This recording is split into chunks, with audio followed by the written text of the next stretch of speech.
And it makes total sense to me that you have to try to be somebody or they won't listen to you. You try to please them so they'll like you.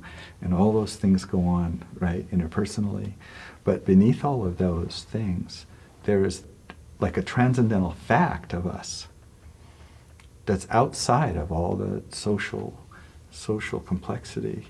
There's something going on here. You really are, right? You really are, and I really am.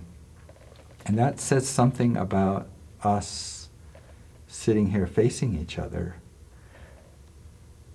It tells me something that, and playing a game with you or hiding behind something doesn't honor the deepest reality of our existence somehow. It doesn't seem to honor the truth of the fact that you can experience, that you do experience, and that you're here and that you're open for contact, and that you want your life to be fulfilled in some way. It seems like if I was to honor that, I'd have to be here for you in a way that was like acknowledging your divine nature. That's what I think of as a kind of a divine nature, that the deepest part of another is this divine nature.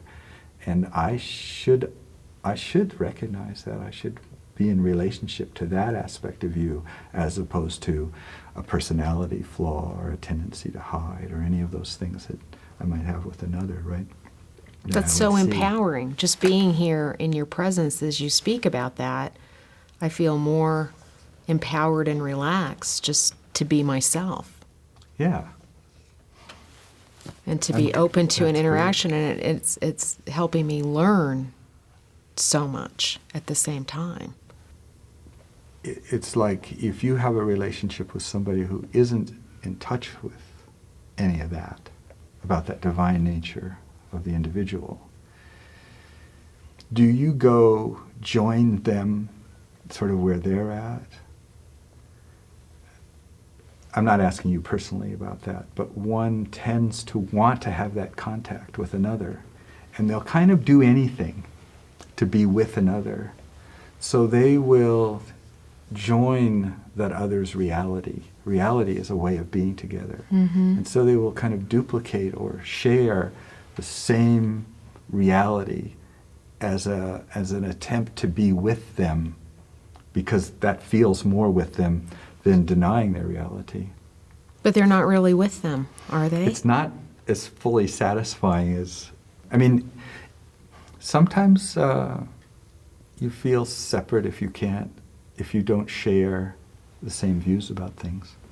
In fact, one way to improve the connection is to find out what you already agree upon, mm-hmm. and what you already feel comfortable with. Yeah, I agree with that. And people will do that when they're getting to know each other. They'll try to find what area they agree on. If they don't agree, then that feels separate, right? And so they don't share the same reality, and so they feel separate. And so there's this tendency to want to go into these ideas and these views that are the same as the other person. And so if you have a deep self-enlightenment, you can do that without losing touch with the truth of yourself. But if you don't, if you're identified with all that material, if you think you are that material, that reality, then you're kind of lost in it. They call it wandering in samsara, wandering in the illusion. Mm. And you're in relationship, and the relationship, instead of being like divine being to divine being, and then the openness of heart and everything, it becomes, something. A power struggle? Power struggles. The whole variety, with no limits. Just everything that's going on with us is like this wandering in this samsara. And so there's this thing about having an enlightenment experience, which is that like at the core of everything, there's this sense of you, who you really are. And when you realize that, when you get it solid, when you become familiar with it and you can reside in it, then you can be in relationship with other people without losing yourself in that stuff so much. Mm. A little bit maybe, but I haven't gotten 100% on it, but I have access to that something a little bit. I think it's a little bit. I'm not proud of it. think it's just some, and I can articulate it a little bit. But it's a full-time job for me to kind of see how deep I can go with it. Is suffering necessary to a path of enlightenment?